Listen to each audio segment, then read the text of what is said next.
यद्यपि भगवान शिव का जहाँ शिवालय होता है, शिवालय में भगवान के शिव पंचायतन का स्थापना होता है।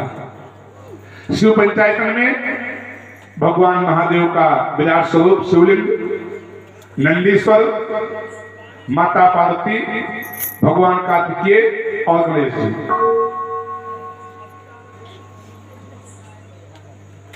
इस स्वरूप को कहते हैं शिव पंचायतन।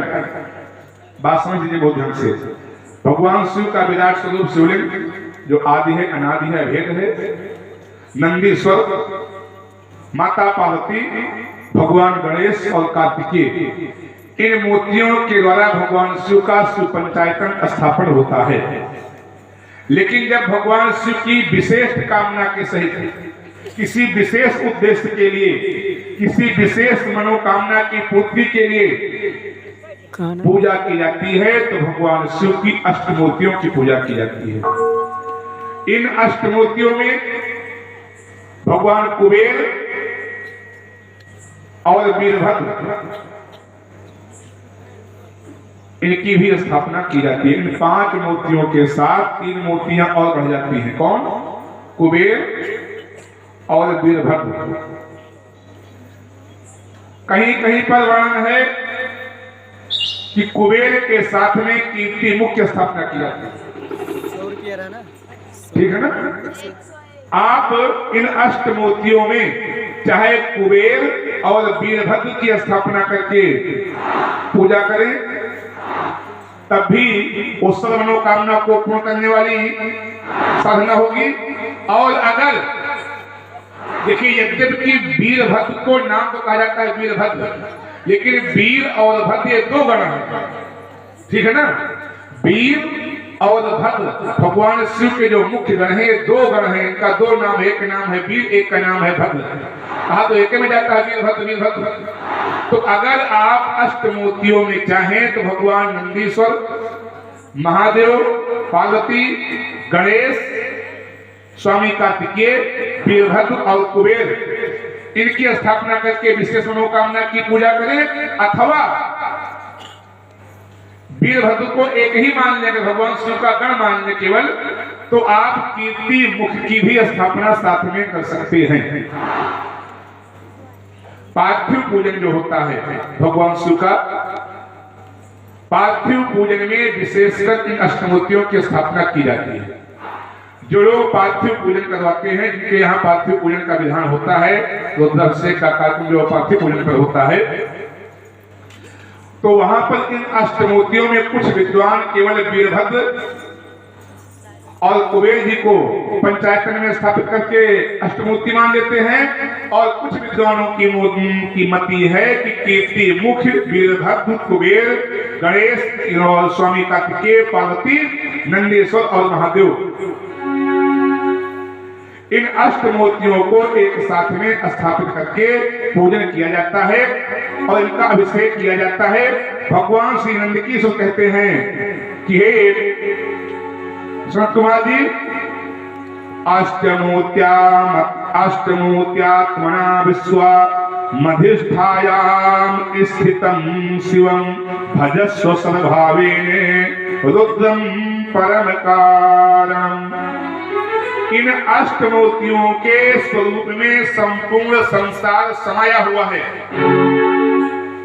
हे महाराज, भगवान शिव का सर्वतोभद्र, सर्वतोभावेन और सर्व परम कारण, इन तीनों स्वरूपों का दर्शन अष्टमूर्तियों की पूजा से प्राप्त होता है। कहने का मतलब,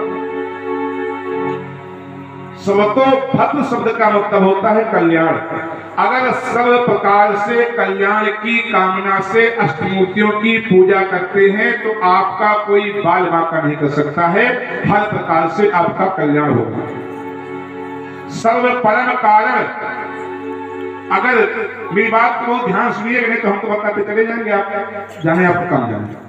सर्व परम कारण का मतलब होता है किसी विवाद में आप उलझे हुए हैं, मुकदमा है, शत्रु परेशान कर रहा है, आपका शत्रु आपसे बलवान है और आपको परेशान कर रहा है, तो ऐसी स्थिति में सर्व परम कारण अष्टमूर्तियों की स्थापना करके पूजन करने से आप अपने शत्रु पर विजय प्राप्त कर सकते हैं, मुकदमा में विजय प्राप्त कर सकते हैं, अर्थात युद्ध की स्थिति में अगर आप हैं तो आपको विजय की प्राप्ति हो सकती है। और सर्वभावे अर्थात अगर आपके घर में किसी वस्तु का अभाव है, कैसा अभाव, आप खरीद के लावे खा जाए, इस अभाव का अभाव नहीं कहा जाता। जैसे लोग कहते हैं कि हम जानवर पालते हैं, हमारे यहाँ टिकते नहीं है, बहुत जल्दी उनकी मृत्यु हो जाती है। घर में धन धान बहुत पैदा होता है, लेकिन फसल से फसल तक पहुंच नहीं पाता, खाने की स्थिति जो है गड़बड़ हो जाती है, कहीं न कहीं से दरिद्रता का समावेश हो जाता है।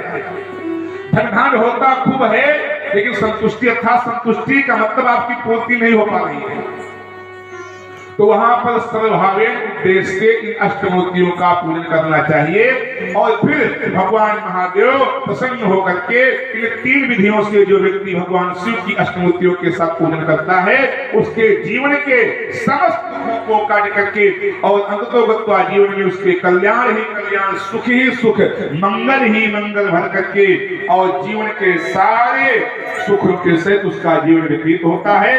अंत में भगवान श्री नंद सुख कहते हैं कि हे महाराज, इति प्रोक्ता स्वरूपास्ते विधिपुत्रास्ते विसुतः सर्वोपकार निरता सेव्याम सेवो अधीर भरहि। जो जीव परमात्मा की कृपा से हर वस्तु को प्राप्त करने के बाद संसार की समस्त वस्तुएं भगवान ने उसको दे दिया है, और परोपकार की भावना से अर्थात निष्काम, जो हमने जो बताया अभी तक उपासना, ये थी सकाम, किसी विशेष उद्देश्य की पूर्ति के लिए अथवा अपने जीवन को कुशल मंगल चलाने के लिए जो पूजा की जाती है, उसको कहते हैं सकाम पूजा। यानी उस जिस पूजा में कुछ ना कुछ उद्देश्य छिपा हो, पाने का, लेने का, मिटाने का, कैसा भी उद्देश्य हो, इसमें कोई उद्देश्य छिपा होता है, उस पूजा को हमारे यहाँ सकाम पूजा कहते हैं। और जिस पूजा में निष्काम, इसलिए कोई कामना न हो, संसार के कल्याण के लिए, समाज के कल्याण के लिए, जीव के कल्याण के लिए, मानव मात्र के कल्याण के लिए, जो जीव भगवान महादेव की इन अष्टमूर्तियों की पूजा करके अभिषेक करता है, वो जीवन के समस्त सुखों का भोग करके और अंत में कैलाश का गमन करता है। कैलाश में महादेव उसको अपने स्थान में स्वागत प्रदान करते हैं।